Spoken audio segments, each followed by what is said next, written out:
বাচ্চাকে স্কুলে দেওয়ার পর আর হাজবেন্ড অফিসে যাওয়ার পরে এই একটা মাত্র সময় আমি কিছুটা পাই, যেটা আমি নিজের জন্য রাখি। আর হচ্ছে আজকে একটু নিজের জন্য গুছিয়ে নিয়েছি অনেক দিন পর। আর আমি যেটা করি মূলত হচ্ছে কাজ করি একদিকে, আর অন্যদিকে হচ্ছে দেখো আমি কি করি। দেখো এই যে অন্যদিকে হচ্ছে আমি টিভিতে হচ্ছে 90s-এর গান লাগিয়ে দেই, আর বসে বসে একটুখানি নিজের টিফিনটা এনজয় করব। সকালে জলখাবার অলরেডি অনেকটা লেট হয়ে গেছে, যদিও কিছু করার নেই, আবার রান্না বান্না চাপাতে হবে।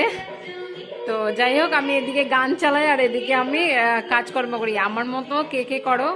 তো যেটা বলছিলাম, আমার মতো কে কে করো যে গান চালিয়ে তারপরে কাজকর্ম করো, যেহেতু কাজও করতে হবে, কিছু করার নেই। আবার বাচ্চারা চলে আসবে, দুপুরে রান্না বান্না আছে, সকালে তো জলখাবার হয়ে যায়, তো রান্না বান্না আছে। আজকে আমার বাজার যাওয়া নেই, তো আমি হচ্ছে এখন একটু বসে তাড়াতাড়ি করে টিফিনটা করব আর একটুখানি গান শুনবো, তারপরে হচ্ছে কাজে লেগে যাব। আমার মতো কে কে করো অবশ্যই বলবে।